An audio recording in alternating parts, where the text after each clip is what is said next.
আমন্ত্রণ দীপ্ত সংবাদে আপনাদের সাথে আছি আমি ইয়াসমিন সুমনা। ভারী বর্ষণ ও পাহাড়ি ঢলে চট্টগ্রামের সাতকানিয়ায় বন্যা পরিস্থিতির অবনতি হচ্ছে। সাঙ্গু ও ডলু নদীর পানি বেড়ে অন্তত 17টি ইউনিয়ন ও পৌরসভার নিম্নাঞ্চল প্লাবিত হয়েছে। বন্যার পানি প্রবেশ করেছে সাতকানিয়া আদালত ও উপজেলা পরিষদ চত্বরে। টানা বৃষ্টি ও পাহাড়ি ঢলে হবিগঞ্জে খোয়াই নদীর বাঁধ ভেঙে অন্তত 20টি গ্রামের মানুষ পানিবন্দী হয়ে পড়েছে। রাতে সদর উপজেলার চারহামুয়া কালীগঞ্জ এলাকায় বাঁধ ভেঙে বিস্তীর্ণ এলাকা প্লাবিত হয়। পটুয়াখালীতে গত এক সপ্তাহ ধরে থেমে থেমে মাঝারি থেকে ভারী বৃষ্টিপাত হচ্ছে। পায়রা সহ দেশের সব সমুদ্র বন্দরকে 3 নম্বর স্থানীয় সতর্ক সংকেত দেখিয়ে যেতে বলা হয়েছে। উত্তরের জেলা নওগাঁতেও বাড়তে শুরু করেছে নদ নদীর পানি।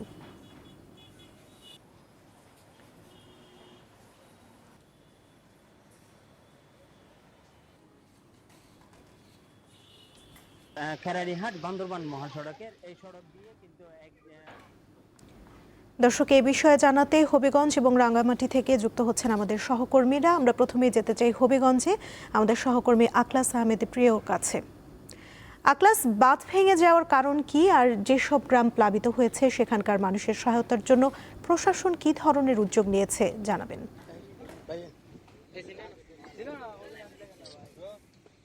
সুমনা, আপনি যেমনটা বলছিলেন যে গতকাল রাত থেকে এখন পর্যন্ত হবিগঞ্জ সদর উপজেলার প্রায় 20টি গ্রাম প্লাবিত হয়েছে। যে আপনি যেমনটা জানতে চেয়েছেন যে আসলে হবিগঞ্জের যে চরহমুয়া, বিশেষ করে কালীগঞ্জে যে খোয়াই নদীর বাঁধ গতকাল সন্ধ্যার দিকে বাঁধ ভেঙে যায়। এই বাঁধ ভেঙে যাওয়ার সাথে সাথে কিন্তু প্রবল বেগে যে লস্করপুর ইউনিয়নের যে 20টি গ্রামে প্রবেশ করে। স্থানীয়রা যেমনটা জানিয়েছেন, বাঁধ থেকে যে অবৈধভাবে বালু উত্তোলনের কারণে কিন্তু যে গর্ত সৃষ্টি হয় এবং সেই গর্তের কারণে কিন্তু বাঁধ ভেঙে যায়। এই বাঁধ ভেঙে যাওয়ার পর থেকে বিশেষ করে এখানকার 20টি গ্রামের মানুষ কিন্তু দুর্ভোগে রয়েছেন। বিশেষ করে তারা আজকে সকাল থেকে আমরা দেখেছি যে তারা বিভিন্ন আশ্রয় কেন্দ্রে উঠেছেন এবং গতকাল রাত্রে কিন্তু তারা এদিক সেদিক ছুটাছুটি করছিলেন এবং তারা আশ্রয় কেন্দ্রে যাওয়ার জন্য প্রস্তুতি নিয়েছিলেন এবং অনেকেই আশ্রয় কেন্দ্র না পেয়ে তাদের আসবাবপত্র, গরু ছাগল নিয়ে কিন্তু তারা আত্মীয় স্বজনের বাড়িতে উঠেছেন। আমরা কথা বলেছিলাম যে জেলা প্রশাসনের সাথে, তারা আমাদের জানিয়েছেন যে বন্যা দুর্গতদের জন্য জেলায় প্রায় 8টি আশ্রয় কেন্দ্র প্রস্তুত করা হয়েছে। এই আশ্রয় কেন্দ্রগুলির মধ্যে কিন্তু যে বন্যা দুর্গতদের এই আশ্রয় কেন্দ্রে ওঠার জন্য বলা হয়েছে এবং গতকাল রাত্রে কিন্তু মাইকিং করে সবাইকে সতর্ক থাকার আহ্বান জানানো হয়েছে। পানি উন্নয়ন বোর্ড যেটা আমাদের জানিয়েছে যে বন্যা দুর্গত এলাকা তারা তৈরি করছেন এবং গতকাল রাত্রেই কিন্তু যে হবিগঞ্জের যে 2টি বাঁধ যে ভেঙে গেছে খোয়াই নদীর, সেই বাঁধগুলো তারা পরিদর্শন করেছেন। আমরা যতটুকু জানি যে গতকাল রাত 11:30টায় বিশেষ করে দুলিয়াখাল মিরপুর সড়কটি পানিতে তলিয়ে যায়, যে কারণে যান চলাচল কিন্তু অনেকটাই বিঘ্ন ঘটে। এছাড়া বানিয়াচংয়ের যে রাধাপুর যে খোয়াই বাঁধটি ভেঙে যায়, খোয়াই বাঁধটি ভেঙে কিন্তু যে হাওড়ে পানি প্রবেশ করে। বিশেষ করে বর্তমানে পানি অনেকটাই নদ নদী থেকে কমতে শুরু করলো, যে গ্রামাঞ্চলে কিন্তু পানি বৃদ্ধি পেয়েছে এবং মানুষের ভোগান্তি কিন্তু অনেকটাই বৃদ্ধি পেয়েছে। আমরা যতটুকু জানি যে আজকে সকাল 11টায় একটু পরে যে হবিগঞ্জ 3 আসনের সংসদ সদস্য এবং জাতীয় সংসদের উইপ আলহাজ কে ঘোষ এবং জেলা প্রশাসক সহ ঊর্ধ্বতন কর্মকর্তারা কিন্তু সেই বাঁধ পরিদর্শন করবেন বলে আমাদের জানিয়েছে। দর্শক, রাঙ্গামাটি থেকে এবারে এ বিষয়ে জানবো। রাঙ্গামাটি থেকে যুক্ত আছেন সহকর্মী মিশু দে। মিশু, রাঙ্গামাটিতে পর্যটন কেন্দ্রগুলোর কি অবস্থা দেখছেন, আর জেলায় নতুন করে কোনো এলাকা কি প্লাবিত হয়েছে জানাবেন। হ্যাঁ সুমনা, গত কয়েকদিনের যে টানা বর্ষণ রাঙামাটিতে চলছিল তা আজ সকাল থেকে কিছুটা কমেছে। আর রাঙামাটির বাঘাইছড়ি উপজেলায় ইতিমধ্যে আমরা যতটুকু শুনেছি 10 থেকে 15টি গ্রাম প্লাবিত হয়েছে। পাহাড়ি ঢল কিন্তু এখনও নামছে, যার কারণে নতুন নতুন গ্রাম প্লাবিত হওয়ার সম্ভাবনা দেখা দিয়েছে। এতে করে বাঘাইছড়িতে শুধুমাত্র 3,500 মানুষ কিন্তু আশ্রয়কেন্দ্রে আশ্রয় নিয়েছে। পাশাপাশি রাঙামাটি শহরের 16টি আশ্রয়কেন্দ্রে কিন্তু এখনো পর্যন্ত 1000-এর মতো পাহাড় ধসের ঝুঁকিতে বসবাস করা মানুষ আশ্রয় নিয়েছে। এছাড়াও আমরা সাজেকে কিন্তু গত কয়েকদিনের যে টানা বর্ষণ ছিল তার কারণে সাজেকের সাথে যোগাযোগ বন্ধ ছিল রাঙামাটি এবং খাগড়াছড়ির, যার কারণে পর্যটক ভ্রমণের নিষেধাজ্ঞা দেয় প্রশাসন। সেই নিষেধাজ্ঞা এখনও বলবৎ রয়েছে। তবে সাজেকে আটকে পড়া যে 5 শতাধিক পর্যটক, তার মধ্যে 1.5 শতাধিক পর্যটক গতকাল তাদেরকে সেনাবাহিনী তাদের নিজ নিজ গন্তব্যে নৌকা যোগে পাঠিয়ে দিয়েছে। কিন্তু কিছুক্ষণ আগে আমরা খবর পেয়েছি বাদবাকি যে পর্যটকগুলো রয়েছে তারা কিন্তু তাদের যে এসকোর্ট কিন্তু তাদের যাত্রা করেছে, তারাও কিন্তু সাজেক থেকে নেমে গিয়েছে। আর কিছুক্ষণের মধ্যে হয়তো তারা খাগড়াছড়িতে পৌঁছে যাবে, কারণ খাগড়াছড়ি এবং সাজেক সড়কের মধ্যে যে সকল স্পটে পানি জমা ছিল সেগুলো কিন্তু সরে গিয়েছে, যার কারণে পর্যটকদের নিজ নিজ গন্তব্যে পৌঁছে দিচ্ছে সেনাবাহিনী। এছাড়াও রাঙামাটিতে গত কয়েকদিনের যে বর্ষণ তার কারণে কিন্তু রাঙামাটির প্রায় 104টি স্পটে ভাঙন দেখা দিয়েছে। রাঙামাটির বিভিন্ন সড়কে কিন্তু পাহাড় ভেঙে পড়ে, যার কারণে কিন্তু সড়ক যোগাযোগে বিঘ্ন ঘটলেও সড়ক বিভাগ সে মাটিগুলো দ্রুত সময়ের মধ্যে অপসারণ করছে। এছাড়াও রাঙামাটিতে গত 24 ঘন্টায় 92 মিলিমিটার বৃষ্টিপাত রেকর্ড করেছে আবহাওয়া অধিদপ্তর। এছাড়াও রাঙামাটির যে আশ্রয়কেন্দ্রগুলো রয়েছে সেগুলো কিন্তু ইতিমধ্যে সে আশ্রয়কেন্দ্রগুলোর খোঁজ খবর রাখছেন রাঙামাটির সংসদ সদস্য দীপেন দেওয়ান এবং রাঙামাটি পার্বত্য চট্টগ্রাম বিষয়ক মন্ত্রণালয়ের প্রতিমন্ত্রী মীর হেলাল। রাঙামাটিতে সরকারের পক্ষ থেকে 500 মেট্রিক টন চাল বরাদ্দ দেওয়া হয়েছে ক্ষতিগ্রস্তদের মাঝে বিতরণের জন্য। এই ছিল রাঙামাটি থেকে আমার কাছে সর্বশেষ। দর্শক, বন্যা পরিস্থিতি নিয়ে জানাচ্ছিলেন আমাদের সহকর্মীরা। হবিগঞ্জ থেকে যুক্ত ছিলেন সহকর্মী আখলাস আহমেদ প্রিয় এবং রাঙামাটি থেকে যুক্ত ছিলেন মিশুদে। জুলাই গণঅভ্যুত্থান স্মৃতি জাদুঘর উদ্বোধনের সব প্রস্তুতি প্রায় শেষ। সংগ্রহ করা হয়েছে মরদেহ বহনকারী রিকশা থেকে শুরু করে নিহতদের জামাকাপড় সহ ব্যবহার্য জিনিসপত্র। তৈরি করা হয়েছে শত শত প্রতীকী কবর। তবে এখনও উদ্বোধনের দিনক্ষণ চূড়ান্ত হয়নি। দ্রুত এই জাদুঘর খুলে দেওয়ার দাবি সাধারণ মানুষের। এক সময়ের ক্ষমতার কেন্দ্রবিন্দু এই গণভবন এখন জুলাই গণঅভ্যুত্থান স্মৃতি জাদুঘর নামে পরিচিত। আন্দোলন সংগ্রামের 2টি বছর অতিবাহিত হয়ে গেলেও এখনও নানা কারণে উদ্বোধন করা সম্ভব হয়নি এই স্মৃতি জাদুঘরটি।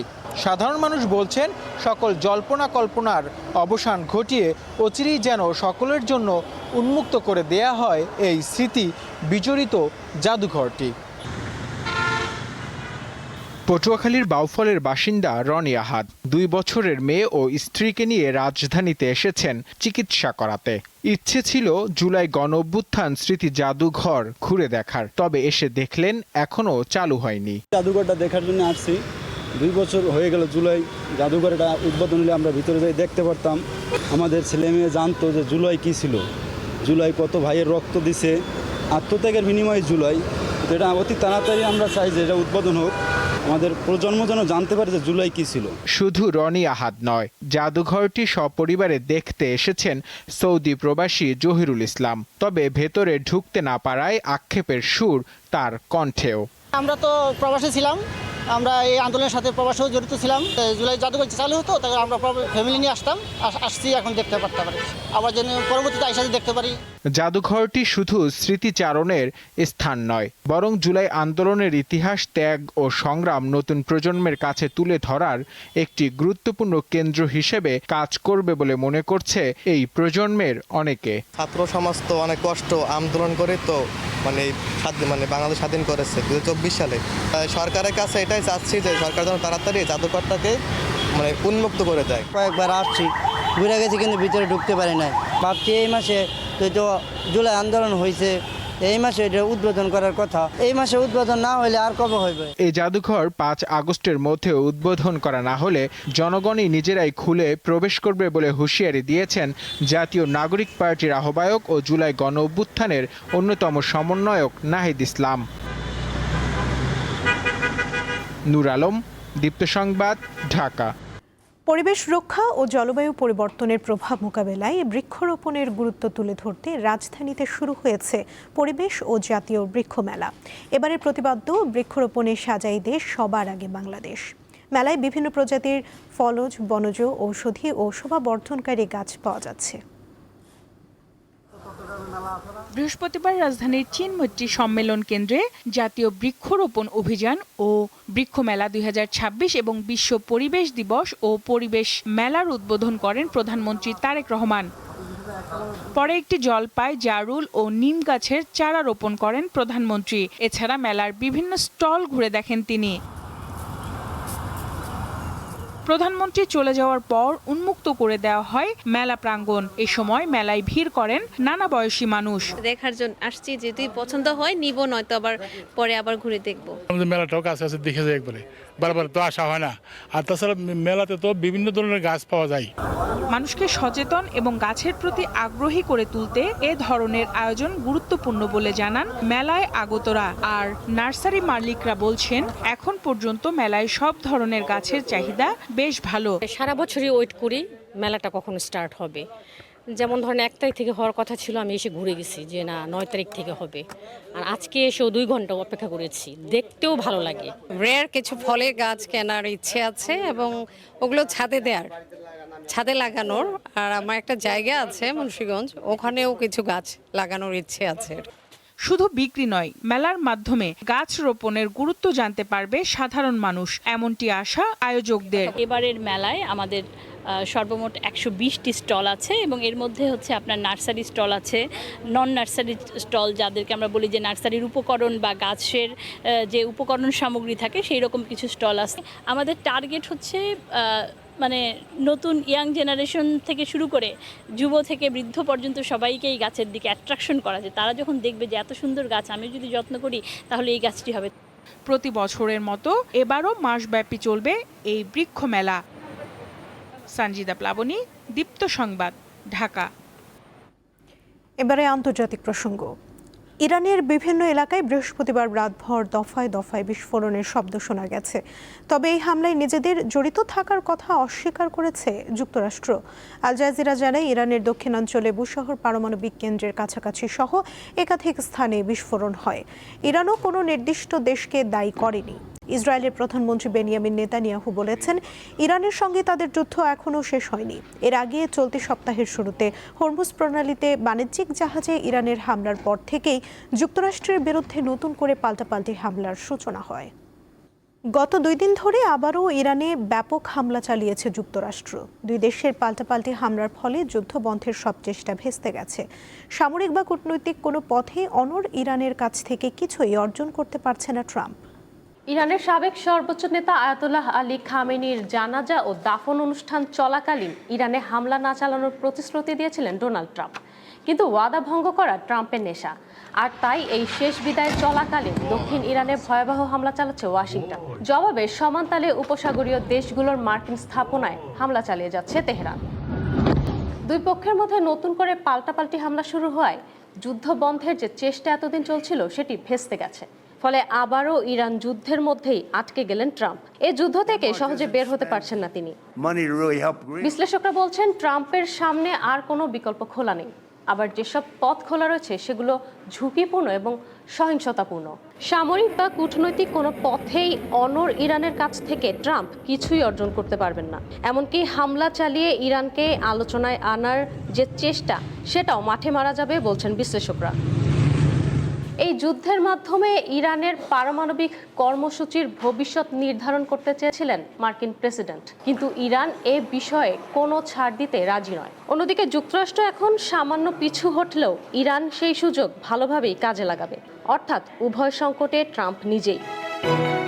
যুক্তরাষ্ট্রের নভেম্বরে অন্তর্বর্তী নির্বাচনও ট্রাম্পের জন্য বেশ বড় চিন্তার কারণ এই নির্বাচনের আগেই যুদ্ধ পুরোপুরি বন্ধের জন্য বেশ চাপের মুখে পড়েছেন তিনি। এই যুদ্ধের কারণে যুক্তরাষ্ট্রের অর্থনীতি ক্ষতিগ্রস্ত হয়েছে, ট্রাম্পের জনপ্রিয়তাও অনেক কমে গেছে। আবার যদি জ্বালানি তেলের দাম অনেক বেড়ে যায়, তবে ভোটাররা রিপাবলিকান পার্টির বিপক্ষে চলে যেতে পারেন। এই যুদ্ধের শুরু থেকেই ইরানের বিপক্ষে বিশাল সামরিক সাফল্যের দাবি করছেন যুক্তরাষ্ট্রের প্রেসিডেন্ট ট্রাম্প। আবার একই দাবি করছে তেহরানও। তবে কোনো সমাধান ছাড়া পিছু হটলে বিশ্বের পাশাপাশি নিজ দেশেও রাজনৈতিক ভাবমূর্তি ক্ষুণ্ণ হবে ট্রাম্পের। বিশ্লেষকরা বলছেন, কোনো স্থায়ী ও শক্তিশালী চুক্তি ছাড়া সরাসরি এবং তাৎক্ষণিকভাবে এই যুদ্ধ থেকে বের হওয়া ট্রাম্পের জন্য এক প্রকার অসম্ভব। তাই পরিস্থিতি সম্পূর্ণ শান্ত না হওয়া পর্যন্ত তাকে এই সংঘাত বা টানাপোড়েনের মধ্যে দিয়ে পথ চলতে হবে। ইরানের সাবেক সর্বোচ্চ নেতা আয়াতুল্লাহ আলী খামেনির দাফন সম্পন্ন হয়েছে। তার জন্মভূমি মাশহাদ শহরে সেখানকার ধর্মীয় স্থাপনা ইমাম রেজার মাজারে তাকে চিরনিদ্রায় শায়িত করা হয়। বার্তা সংস্থা রয়টার্স জানায়, বৃহস্পতিবার দুপুরের পর থেকেই মাশহাদ শহরে শোকাহত মানুষের ঢল নামে। খামেনির মরদেহ একটি ট্রাকে করে মাশহাদের জরাকীর্ণ সড়ক দিয়ে ইমাম রেজার মাজারের দিকে নেওয়া হয়। খামেনির শেষ জানাজা পড়িয়েছেন শিয়া বিশ্বের অন্যতম প্রভাবশালী ও প্রবীণ ধর্মীয় পণ্ডিত 101 বছর বয়সী গ্র্যান্ড আয়াতুল্লাহ হোসেন নুরি হামিদানি। ইমাম রেজার মাজারে খামেনির দাফনের আগেই জানাজা অনুষ্ঠিত হয়। এ ছিল এখনকার মতো। পরবর্তী সংবাদ বেলা 12টায় দেখার আমন্ত্রণ রইল। এছাড়া আরও তথ্য পেতে যুক্ত থাকুন দীপ্ত ডিজিটাল প্ল্যাটফর্মের সাথে। ধন্যবাদ সবাইকে।